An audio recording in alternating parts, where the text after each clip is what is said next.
Thank you. नमस्कार. मित्रांनो, आज खरंच या हॉलमध्ये ना बसण्यासाठी जागा आहे ना उभा राहण्यासाठी जागा आहे, तरी सुद्धा सगळेजण एवढ्या एन्व्हायरमेंट मध्ये स्टेबली माइंडसेट घेऊन हॉलमध्ये बसले. खरंच स्वतःसाठी ना बिग राऊंड ऑफ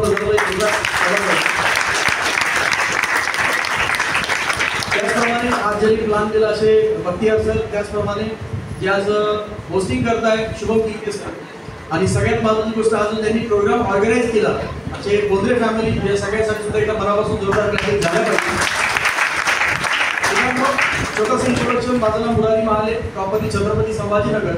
माझं क्वालिफिकेशन मी MBA मार्केटिंग पास आउट आहे. या बिझनेसमध्ये ज्यांच्यामुळे मी आलो, हा बिझनेस ज्यांच्यामुळे मला मिळाला, असे माझे या बिझनेसचे ग्रेट गुरु, माझ्या लाईफचे कोच, माझे वडील मिस्टर MB महाले सरांना मनापासून धन्यवाद व्यक्त करतो.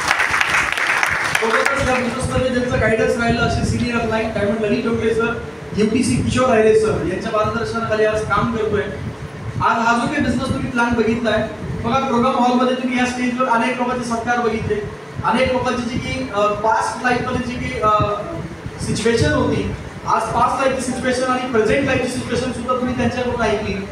सेम पॅटर्नमध्ये या बिझनेसमध्ये मी ज्यावेळेस सुरुवात केला होता त्यावेळेस 17 वयाच्या 17व्या वर्षी या बिझनेसमध्ये मी आलो, ज्यावेळेस पॅन कार्ड सुद्धा नव्हतं. माझं रजिस्ट्रेशन आई आणि वडिलांच्या नावावर स्टार्टअप झालं आणि कॉलेज करून हा बिझनेस याचा पार्ट टाइम मध्ये मी करण्याचा डिसिजन घेतला. काम कुठले असो, ज्यावेळेस आपण त्या क्षेत्रात नवीन असतो त्यावेळेस ते क्षेत्र आपल्यासाठी नवीन असल्यामुळं सुरुवातीचा काळ आपला खराब जातो किंवा शिकण्यात जातो. सेम पॅटर्न मध्ये माझ्यासाठी सुद्धा सुरुवातीच्या काळामध्ये हा बिझनेस शिकून घेण्यासाठी थोडासा वेळ गेला आणि हा बिझनेस पार्ट टाइम मध्ये रन केला. देन मी BBA केलं, BBA नंतर मी MBA कम्प्लीट केलं. ज्यावेळेस मी MBA कम्प्लीट केलं त्यावेळेस मी या बिझनेसमध्ये एक चांगली रँक ज्याला बोलतो NTC ची मी क्वालिफाय केली होती आणि त्याच्यानंतर मी या बिझनेसला as a full time as a career म्हणून बघतोय. आज जे लोक पहिल्यांदा आले त्या लोकांना मी एक मेसेज देऊ इच्छितो, ज्या बिझनेस प्लॅनला तुम्ही बघण्यासाठी या ठिकाणी आला, हा सेंट्रल गव्हर्नमेंटच्या गाईडलाईनच्या अकॉर्डिंग, सेंट्रल गव्हर्नमेंटच्या लॉच्या अकॉर्डिंग चालणारा बिझनेस प्लॅन आहे, ज्याला मागच्या 24 इयर्स पासून मॅनेजमेंट आज पूर्ण ऑल इंडियामध्ये रन करते आणि एवढा गोल्डन अपॉर्च्युनिटी आज आपल्या समोर आली आहे, ज्याला आपण जर सुरुवात केली तर लाईफमध्ये काय ग्रोथ होती ऐकायचं. तो ज्यावेळेस मी बिझनेस सुरुवात केला होता स्टुडंट लेवलला माइंडसेट एकच होता, करिअर म्हणजे या बिझनेसला मला काम करायचं आणि करिअर म्हणजे काय लॉंग टर्म पैसा कमवणं किंवा सिक्युअर पैसा कमवणं. या बिझनेसला सुरुवात केलं, आठवडा इन्कम 5,000 घेतला, आठवडा 50,000 घेतला, 1 लाख पण घेतला आणि आज जर या बिझनेसची ताकद मित्रांनो सांगायची झाली तर आज एक नाही तर 2 आयडीवर आठवडा income 2 lakh 2 lakh double ID सुरू आहे. या बिझनेस प्लॅनमध्ये प्रोडक्टमध्ये जेवढी क्षमता आहे की आज आपली दशा काय इम्पॉर्टंट नाही आहे, पण जर आपण या बिझनेसच्या सिस्टमला फॉलो केलं तर दशा आणि दिशा बदलण्याची क्षमता पाहिलं मॅनेजमेंटला आहे. जे माझ्या बाबतीत झालं, जो बिझनेस इनिशियल फेज पासून चालू केला होता 2 व्हीलरवर, ज्यावेळेस बिझनेस लोकांना सांगायचो, प्रॉडक्ट बद्दल सांगायचो, काही लोकांनी विश्वास ठेवला. आज ज्यांनी विश्वास ठेवला ते लोक आज सोबत पैसा कमवत आहेत. काही लोकांनी सल्ला पण दिला की असं होणार नाही, काही लोकांनी मजाक मस्करी पण केली असं होणार नाही, किंवा काहींना एवढं सगळं बघून सुद्धा म्हणजे मराठी भाषेत जर आपल्याला सांगायचं झालं तर एवढा कार्यक्रम बघून सुद्धा एखाद्याची वाद पेटत नाही, राईट आहे. सगळं सांगून सुद्धा काही पेटत नाही. तर असे मला पण काही लोक होते जे सांगत होते की बाबा या ठिकाणी फक्त स्वप्न दाखवले जातात, अशा कंपनीमध्ये फक्त स्वप्न दाखवलं तर स्वप्न पूर्ण होत नाही. पण माइंडलाईफ ती कंपनी आहे जी स्वप्न दाखवत नाही तर ती स्वप्न कंप्लीट सुद्धा करते. आणि त्याचं एक्झाम्पल मी तुमच्या समोर उभा आहे.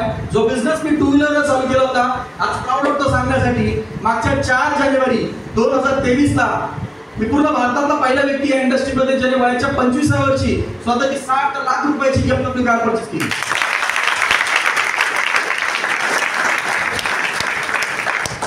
आजही काही दुनिया में मार्केट में भेटतात, 2 व्हीलर पे आया और BMW के सपना दिखा के चला गया. तो उनको मैं बताना चाहूंगा माइंड लाइफ फुल मैनेजमेंट है, वो BMW का सपना दिखाती नहीं, वो कंप्लीट भी कराती है. उसका एग्जांपल जो बिझनेस मी वयाच्या 17 वर्षी चालू केला होता, वयाच्या 25 पर्यंत मी BMW पर्यंत पोहोचलो. त्याचं रिझन आहे या ठिकाणी सिस्टम काम करतो. आज जे छोटे छोटे ड्रीम्स या बिझनेसला घेऊन माझे होते, एक चांगलं इन्कम कमवणं, आज या बिझनेसच्या मधून चांगलं इन्कम घेतोय. दुसरं ड्रीम होतं स्वतःचं घर पाहिजे. आज लॉकडाऊन सारख्या सिच्युएशन मध्ये मी माझं स्वतःचं घर बनवलं. आज प्रॉपर सिटीमध्ये 1200 स्क्वेअर फीट मध्ये कॅश मध्ये स्वतःचं घर बनवता आलं. Power of mind life business आणि ते त्याच्यानंतर जर बघितलं, आज या बिझनेसच्या माध्यमातून मी फक्त एकटा ग्रोथ केला असं पाहत नाहीये. आज जे जे लोक सोबत टीम मध्ये काम करतात त्यांची सुद्धा ग्रोथ होतीये. म्हणजे एक क्षेत्र असं आहे या ठिकाणी एकटा व्यक्ती ज्यावेळेस ग्रोथ करतो ना, त्यावेळेस त्याची एकट्याची ग्रोथ नसती होत, त्याच्यासोबत संपूर्ण लोकांची, संपूर्ण टीमची ग्रोथ होते. एवढंच नाही, या बिझनेस मधून जे म्हणतो ना आपण एक चांगलं स्टेबल लाईफ या बिझनेसच्या माध्यमातून मिळालं. आज कधी लाईफमध्ये विचार केला होता फॉरेनला जाण्याचा, या बिझनेसच्या माध्यमातून जाऊन आलो. डोमेस्टिक ट्रिपच्या बाबतीत जर सांगायचं तर आज टीमच्या माध्यमातून हजारो लोक आज डोमेस्टिक ट्रिप अचीवर आहेत. इथून गेल्यानंतर जस्ट उद्या म्हणजे आजच गोवाची नेक्स्ट बॅच येऊन चाललोय. ज्याच टीम मधून नियर अबाउट 100 पेक्षा जास्त अचीवर्स आज गोव्यासाठी आहेत. त्या सगळ्या ज्या काही गोष्टी आहेत, ही अशी लोक आहेत ज्याच्यामध्ये 70 to 80% लोक असे आहेत ज्यांच्या आयुष्यात ते पहिल्यांदा विमानात बसणार आहे आणि त्याचं कारण माइंड असणार. लोकांच्या लाईफमध्ये आपल्याला काय कॉन्ट्रीब्युशन करण्यासाठी देतोय, एक चांगलं हेल्थ आपण लोकांच्या लाईफमध्ये कॉन्ट्रीब्युट करतोय, चांगले आयुर्वेदा प्रोडक्ट देतोय, चांगले ऑर्गॅनिक प्रोडक्ट आपण लोकांच्या लाईफमध्ये देतोय, चांगला इन्कम सोर्स आपण लोकांच्या लाईफमध्ये देतोय आणि चांगला हॅपीनेस आपण लोकांच्या लाईफमध्ये देतोय. असं क्षेत्र आहे म्हणजे माइंड आहे. तर असंच खेळत या बिझनेसमध्ये फ्री माइंडनं आपण बिझनेसमध्ये रन करू शकतो, चांगल्या लेवलला वर्क होऊ शकतं. जी ग्रोथ आमची झाली ती तुमची येणार काळात होऊ शकते. त्यासाठी डिसिजन घेणं इम्पॉर्टंट आहे आणि तो डिसिजन घेण्यासाठी माझ्याकडून तुम्हाला खूप साऱ्या शुभेच्छा असतील. Wish you all the very very best. जय हिंद, जय महिला. Thank you so much.